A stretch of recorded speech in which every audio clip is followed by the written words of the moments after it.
Ada yang bertanya, kalau untuk jadi presiden di Indonesia katanya memerlukan biaya sekitar 9 triliun rupiah. Atau sekitar berapa? 1 billion dolar, nggak nyampe kali ya. 9 triliun rupiah itu dianggap adalah ongkos demokrasi termurah sedunia. Jadi jika seseorang memiliki 9 triliun, maka peluang dia untuk menjadi presiden atau pemimpin di Indonesia itu besar gitu. Nah, dan pada saat dia menjadi presiden, dia ngapain? Itu yang jadi kunci. Dia akan memegang hampir 2.000 triliun anggaran nasional.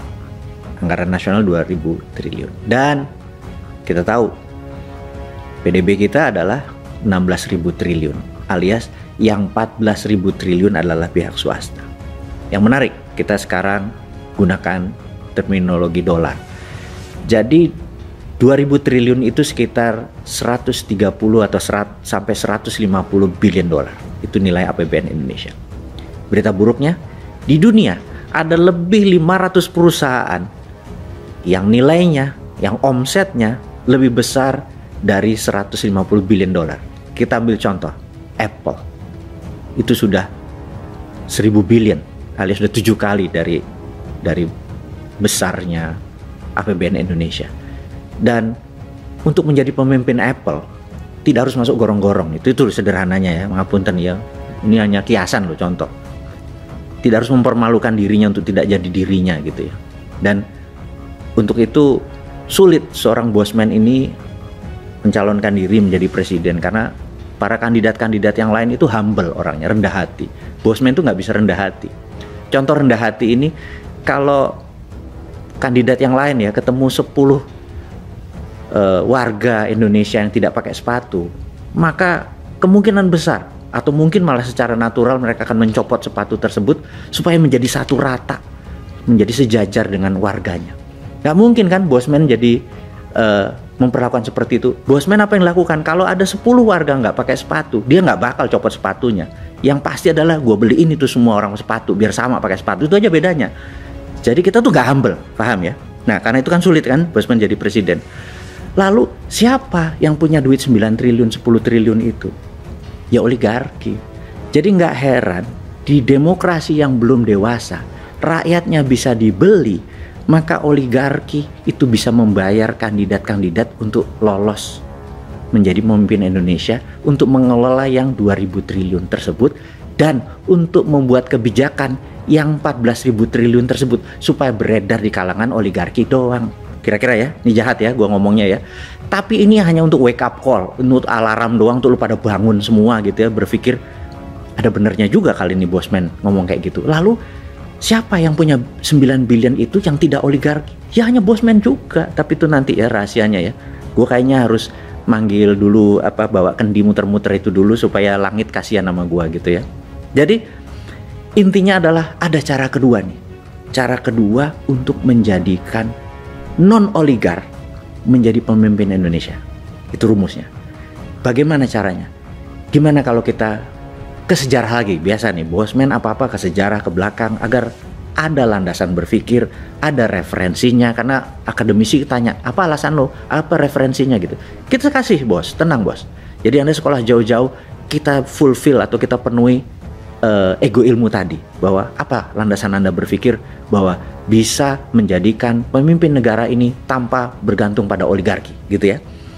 Anda semua tahu dulu saya secara ecek-ecek pernah sekolah di negeri seberang dengan keilmuan yang sedikit tidak terlalu penting, karena itu bosman kan tagline-nya adalah wong bodoh ngaku pinter. Ya tetap saat ini ya wong bodoh yang ngakunya aja pinter, sok-sok baca buku gitu ya biar kelihatan pinter.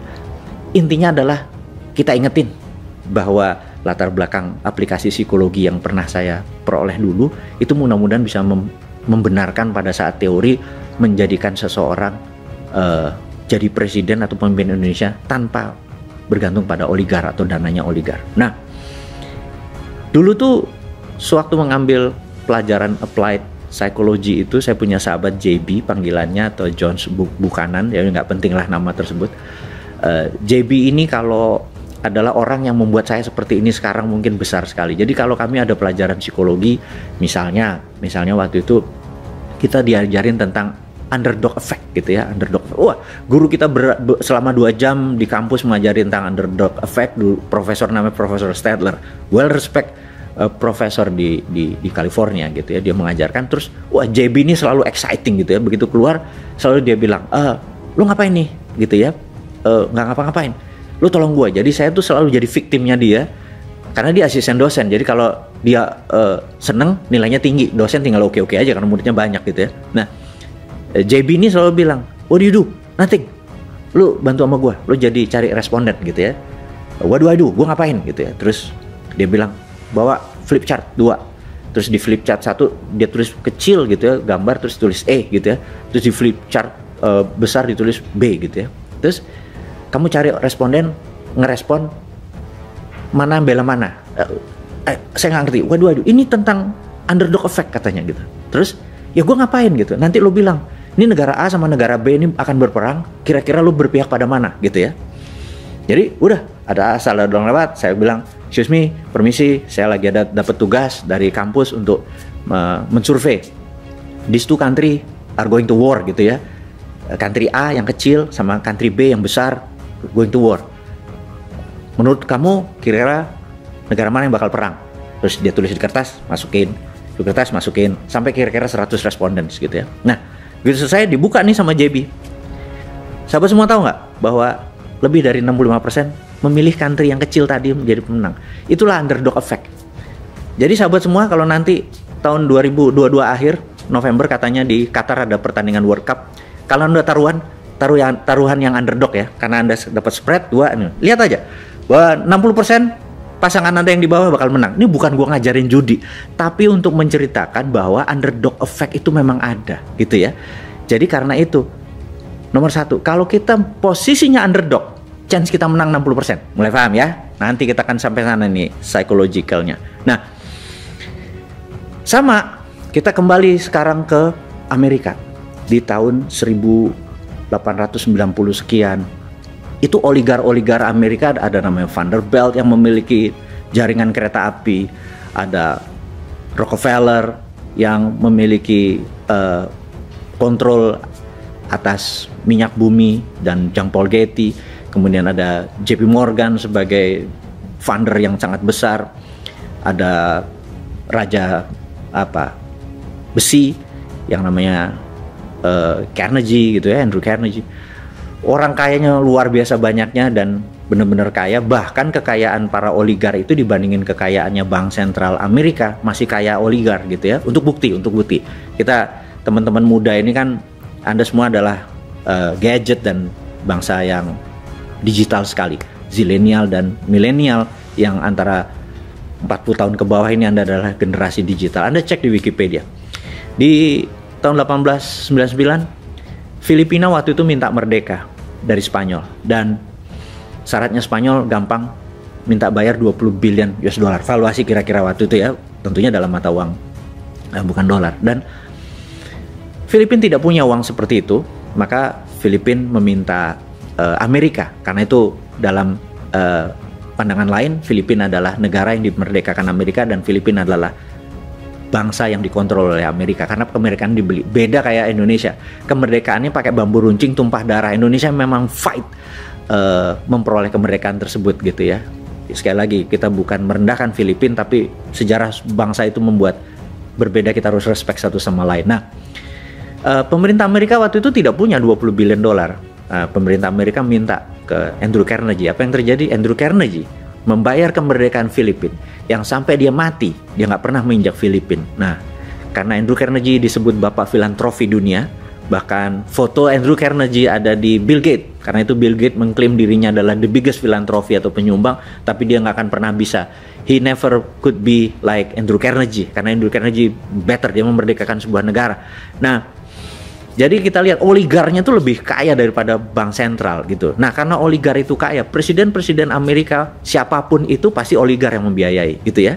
Nah, sampailah di tahun 1910, 11, 12 sampai segala macam, di mana oligar itu sangat kuat mengendalikan kaya miskinnya sangat ekstrim, buruh itu nggak ada nilai dan sangat rendah kesehatannya, kelayakannya untuk hidup sangat rendah, dan banyak yang gerah, sudah yang gerah. Nah, sampailah suatu hari ada 3 orang kalau di Indonesia ya, kayak lembaga survei gitu ya, yang suka mensurvei konstituen atau mensurvei calon kandidat gitu.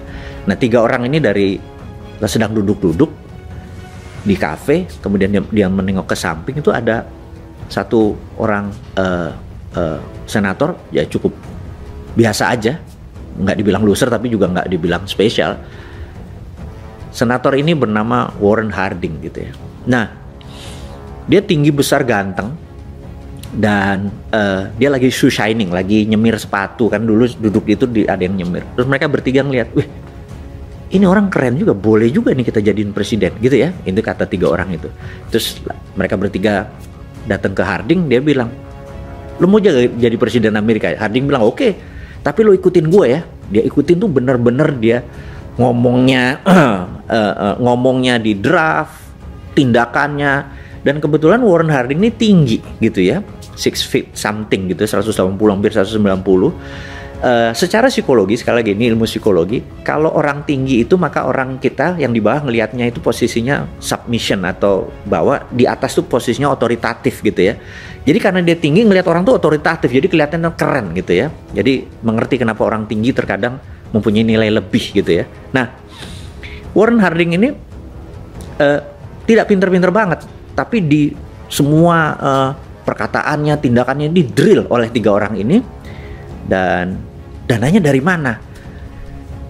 Anggap di Indonesia sekarang 9 triliun itu dikumpulin dari UKM gitu ya, dari pengusaha UKM receh dikumpulin. To make story short, 1921 Warren Harding menjadi presiden Amerika, dan shock sekali oligar di Amerika. Dia nggak berumur panjang, hanya 2 tahun dia di Gedung Putih, dan dia bisa dikatakan presiden terkorup karena banyak sekali oligar-oligar membayarin dia, dan dia terima. Tetapi timnya dia membentuk sesuatu yang baru.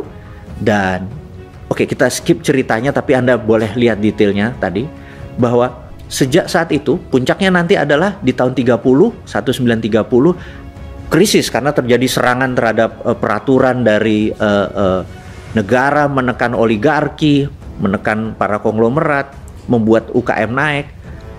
Intinya banyak yang sakit hati di oligarkinya. Intinya lagi tahun 1930 Wall Street collapse gitu ya. Nah, collapse-nya Wall Street ini membuat dunia goncang, membuat Nazi akhirnya bergerak di Jerman dan lain sebagainya.